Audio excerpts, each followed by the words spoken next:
What's up, guys, and welcome back to Listen and Flow with Despy, a place where I'm just talking out loud and navigating life.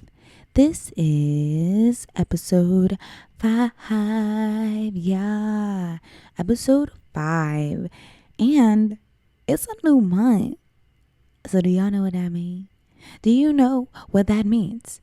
That means we have a new artist of the month. Oh my gosh. Our artist of the month for June is actually the person who produced my podcast intro and outro. Like, can you believe that? He produced my song for Listen and Flow with Despy. So not only is he a producer, but he's also a lyricist. Yes, he got his own music, bro. But I would like to introduce the one, the only, Holding Gold. Yes, Holding Gold is our new artist of the month for the month of June. I'm going to go ahead and play a little snippet of one of his songs. Are y'all ready? This is going to be a little bit. This is just a little something so you guys know what we are in store for this month. Feelings getting stronger. Hold on to me longer. Been avoiding people. You the one I need to reach out to. Bruh. A vibe. Yes, a vibe. You can catch a sample of Holding Gold's music at the end of every episode this month. Do not forget to tune in. And you can also catch his songs on all platforms. That means you can catch it on Apple Music, you can catch it on SoundCloud, YouTube, Spotify, all of that, okay? And if you need him to produce a song for you, to put together like a beat or intro or outro, like anything, like hit him up, bro. Like, he's fire. He's super fire. He also caught the vibe I was going for. Like, I made sure I said that I wanted something, like chill, but not too chill, but like cool, but not too cool for my music. And he nailed it right on the head. So yes, please hit him up. Like I said, he's a whole lyricist too. So let's hop into it. What are we talking about today? We are going to be talking about the steps to owning your home. For those of you who didn't know, I am a licensed real estate agent and I'm also a homeowner. I became a homeowner at the age of 22. But I just knew that straight out of college, I did not want to rent. I wanted to own a home. One of my goals is to be established in real estate and just to have like a bunch of properties that I flipped and, a lot of properties that I rent out. I knew that in order to get a head start with that, it would be cool for me to own my own home.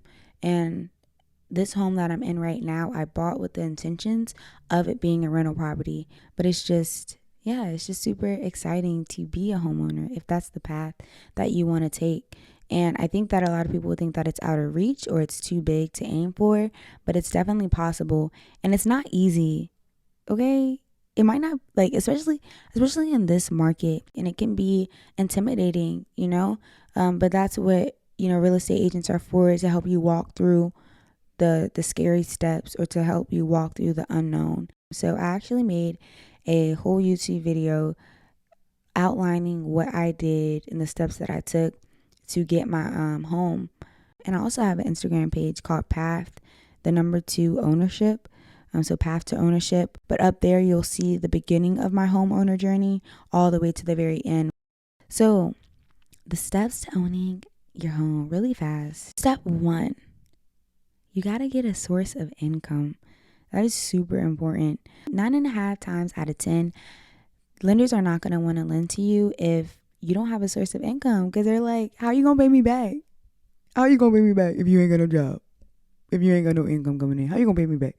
So they're going to be really skeptical to give you the money. So it's important that you have a source of income. They want you to be at the job for a decent amount of time too. So you can't just be working there for 2 weeks and be like, all right, bruh, give me some money. Like, no, you have to be there for a decent amount of time.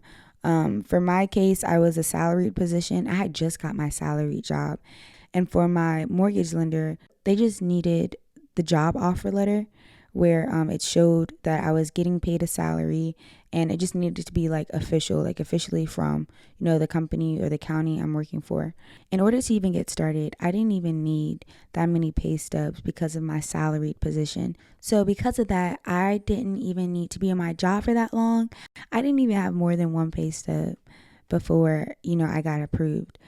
By the end of it, they asked for more pay stubs. I think it was like 3 maybe. It may have been 3 pay stubs. I'm not sure. But the point is, I didn't have that much experience on my job when I actually got approved for a home loan, which I think is an important fact to know, because a lot of people think you got to be on your job for 2 years. And, for some instances and cases, it may be that. And every case when it comes to buying a home is kind of different. So step 1, get a source of income. Step 2, increase your credit score and decrease your debt. So that's one of the things they're going to look at is your debt to income ratio. If you owe more than you get, then they're going to be like, wait, if you paying all of these debts, how you can afford to pay me back? That's how the lenders are thinking. If you got all of this already, they're probably looking at it like, well, where's the space for a house? It's just important to get your debt down as much as possible so that there's a larger gap between what you're bringing in and what you're spending. You want to have some cushion so that they know you can afford your monthly payments for your mortgage. So that's important, like credit cards and all of that stuff. Make sure you pay those down, and like loans, like student loans, car notes, all of that. I'm not saying that they have to be non-existent, but you do want to pay them down, and making sure that you pay your bills on time is really important, because when you don't, it affects your credit score, and then it flags it, and they can see when you have delinquent payments, when you have past due payments, and all of that stuff. So just keep an eye out for that. Step 3. Once you get your bills down as much as you can and you check your credit score and you see that it's pretty good, then you can reach out to a mortgage lender. You can actually reach out to a mortgage lender during step 2 so that they can give you tips to increase your credit score if it is down. And if you don't know what to do or how to get it up or anything like that, then you can reach out to your mortgage lender and maybe they can help you or just give you some tips and advice. But for step 3, when you reach out to them and they've already given advice about your credit score and your credit score is good to go, then they can also help you with grants that you may qualify for. Now, grants are a lifesaver. In my case, I had a couple of grants and it just really helped with the down payment cost and closing cost. Go ahead and reach out to a mortgage lender. They can tell you what grants you qualify for. They are the ones who tell you how much they are willing to loan you. They are the ones who are giving you the money. Yeah. Mortgage lenders give you the moolah to buy your house if you aren't paying cash. Now, if you got the cash flow, and if you got cash like that, then you can just pay out of pocket. So mortgage lenders tell you how much you are approved for, and that's how you know what you can shop around for. Never shop at the very top of your budget because you want to leave some cushion. So step number 4 is to go shopping for a house. Cue the real estate agent. Boom, boom, boom, boom, boom, boom, boom, boom. This is where I come in. Boom, boom, boom, boom. I'm an agent. Boom, boom, boom, boom. No, but this is where the real estate agent comes in. You have a pre-approval letter from your mortgage lender. So they've already told you how much you're approved for. So that means your real estate agent knows what your budget is. So that means they know what kind of houses to look for you. They're going to talk to you about what kind of house you want, what area you're looking at. So once you figure out what you like, you'll get a list of houses sent to you. You can also look at houses yourself on like realtor.com and stuff. And if you see something that you're interested in, you send it off to your agent. Your agent schedules a showing time, and then you guys link up, and then you go look at the house. And then if you like the house, then you put in an offer. If you don't like the house, then you keep it moving and you continue your search until you find the house that you like.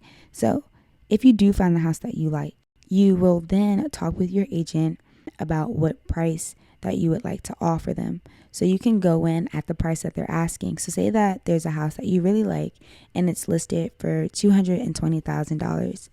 So you can make an offer going in at $220,000. Or if you want to, compete a little bit, you can put an offer in that's higher, or you can negotiate some other perks because you want your offer to stand out, but you also want to be reasonable. Like, don't get so caught up in the house that you want that you start throwing out crazy numbers and you're willing to pay a crazy amount of money just because you're getting caught up in competing.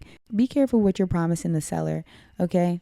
Like I said, don't get caught up because you don't want to get in a bad financial situation. Remember your budget and stick to your budget. So next step, say that you put an offer in and boom, the seller accepts it. They go with your offer over everybody else's offer. The seller's like, yep, I want to go with theirs. Like, I really liked it. I think they're a good fit. I love it. So they go with you and what you just offered to buy the house for. Once they do that, that's when the house becomes pending. Once they accept your offer, you are officially under contract with that house. It may take at least like 30 days for you to close on your house. And when you close on your house, that's when you get the keys. But during this closing period, during that 30 days, the title company or their attorneys, they get involved. And their job is pretty much to make sure that the title is clean. You don't want anything up there. You don't want any burdens from the previous owner. The title to a house is pretty much, I guess you can compare it to like when people are like, show me the Carfax. Like when you're shopping for a car and you want to look at its history to make sure everything's good. I guess it's kind of like that. I don't know, debatable. But the point is, you want the title to the house to be clean. You just want to make sure that there's no liens on the house or anything. If the title is not clean, they'll let you know. The title is clean, you'll keep it going. But they're just checking like all of the background work. They're checking to make sure that your money is there, that, you know, if you say you got this money, that it's really there. They're looking at all of the legal stuff. They're making sure that your finances are there, that, you know, if you said you had this in the bank, that you really got this in the bank. If you said that your money is coming from this place, all right, I need this, and this. Like, they're checking everything. And like I said, they're also making sure that the title is clean and that, you know, the seller has also handled their responsibilities. So after this period and after everything's said and done and everything's clear, it's time to close. That's when you get your keys, bruh. You get your keys to your house. Like boom, boom, confetti falls. And the house is yours. You close, you sign all of the paperwork. I will never forget my closing day. It was awesome. I wasn't a real estate agent at that point. One of my sisters was actually my real estate agent. And this was her first deal and this is my first house. So it was really just a special moment and I'll cherish that forever. But closing day is the best day. The wait is over and you officially become a homeowner after you sign all of the paperwork. And it's a lot of papers to sign. It's like 100 pieces of paper. So you'll get a lot of practice with your signature. So I tried to go through the steps to owning your home as fast as I could. I tried to make it as short as I could. It may not be a straightforward path. You may have to wait a little bit and make sure that things are in place, but it's definitely worth it if that's what you want to do.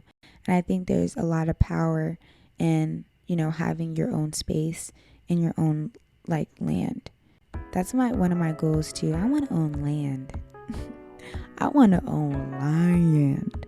I want cows. I want chickens. I want vegetables. Vegetables. I want vegetables. But yeah, guys, thank you so much for tuning in to Listen and Flow with Despy. I hope that you guys learned a little something about, you know, the steps to owning your home. And I really hope that I encouraged somebody or at least made it feel a little bit easier to get started with the home buying process. Because again, it's super rewarding. It really is. As I promised, we got Hold and Gold. Hold and Gold.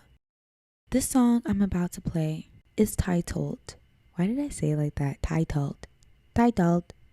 This song is called Tell Me, and you can find it on all platforms. I hope that you guys enjoyed this episode. I can't wait to catch you guys on the next one, and I hope you guys have an amazing day. Thank you so much for tuning into episode 5. Peace out. Tell me what to do if it falls through. Tell me how you act when I call you. Tell me how you felt when I first saw you.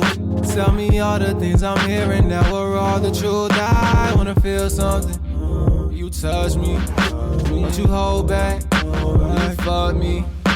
Oh no, no, no, don't you hold. Oh no, no, no, baby, I won't fold. Feelings getting stronger, hold on to me longer.